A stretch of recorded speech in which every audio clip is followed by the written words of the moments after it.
Hi, this is Matthew Miller from Nokia Expert Site.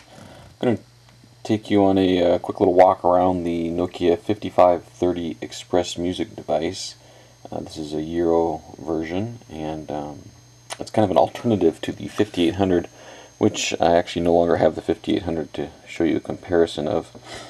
But just for size comparison, I will show you it next to a Nokia N97.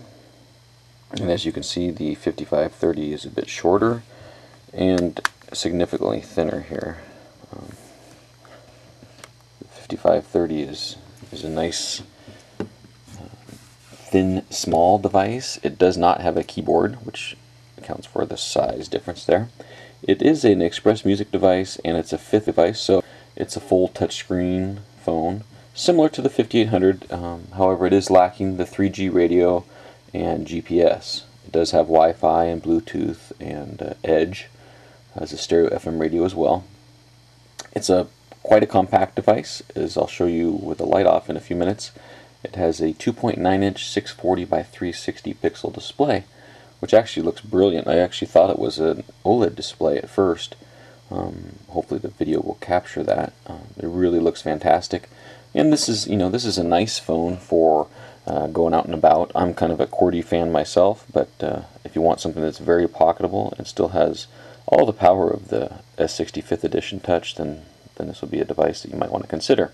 It's also it'll be priced less than the 5800, I understand. However, this is primarily a European phone, but then again, without a 3G radio, it's fine to import it and work it on Edge with T-Mobile or AT&T in the US.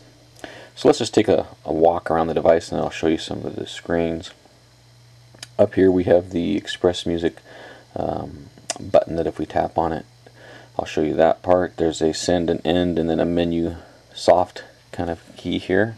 Not really a button, it's just an area of the display, and that's about it on the front. Now up top there's a power button. Then on the left side we've got a large door down here. And if we open that up, underneath this door we have a micro SD card and the SIM card, similar to the 5800, where you have to actually remove the stylus to slide the SIM card out. And the stylus is actually located down here. It's an all plastic stylus that only goes in one way. On the bottom we've got a 3.5mm headset jack, and then the traditional Nokia charging port there, and then a micro, is it a micro? Yes, the micro USB port underneath that little door there. And then a lanyard, that's a lanyard opening there. We have a camera button on the right side, the handy lock switch, which I really do like these lock switches for locking the screen out, and the volume button is actually on the right as well. And then on the back we have a 3.2 megapixel small little camera there with a flash LED, a single LED flash on the back. And there's a 1000 milliampere battery underneath this cover, which is actually kind of a thin cover. So let me just let's just go ahead and turn it on. Actually, it should be on, so let me just unlock it. And I'll go ahead and turn off the overhead light as we come into the display. So as you can see, unfortunately the Gmail icon on these devices still is a low-res icon, so it looks all pixelated and pretty poor. However, the icons, as you can see, the screen is very high resolution, and especially in the smaller form factor, 2.9 inches, it really looks fantastic. I like what they've done with the new home screen, standby screen. We have a contacts bar here that actually can scroll, so you can put various contacts along that bar rather than just, I believe it was 4 that the 5800 had. So I really like this ability to do some more with our contacts bar.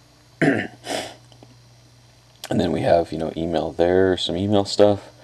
What I like about the XpressMusic devices, if I press this area up here for XpressMusic, I can quickly jump to my music, my pictures, share online, OV share online, movies, and the internet, just with a single press of this XpressMusic button up there. And then also, if you tap in some of these other spots, you can see there's options for opening your calendar or changing your profile. If we tap on the time, we can do alarms and things like that. Over here we can tap there, on the indicator, and then manage our connectivity. Okay. Now you also notice as I press some of these, I'll just show you the telephone. There's the traditional keypad. You'll notice some of the transitions that are set up by default here, and as I press them, they have different kind of transitions. And see, this screen here is what really made me think it was an OLED. I mean, the black is very, very black. It really looks nice. Pretty much all the traditional S60 applications you would think, you know, your internet browser there, the S60 browser, the music, different music apps, the radio, podcasting, recorder. It does have an FM radio, as I mentioned in there, so, and it's snappy. Here's a bunch of applications. I think, let's see if I've loaded a couple. I've loaded Tweet S60, Google Maps, Gmail, and then all the rest were on the device when I first opened it up. Also supports landscape. Now I don't know if it'll do. Oh, and it will. It'll pop into landscape. It has an accelerometer in there, so it'll pop in there automatically. Look at our calendar. So this is a nice alternative for those that want to pay less than a 5800 and still have quite a compact device with a brilliant screen. However, it does not have 3G, which is one of the significant reasons for the lower price. Kind of more of a developing country, I think, touchscreen device. So this is the Nokia 5530 XpressMusic device. Available, I believe, now in a multitude of colors. This one is kind of the white with a blue stripe. And there's 3 or 4 other colors. I'll check on that, put that in the thoughts. Thanks for watching.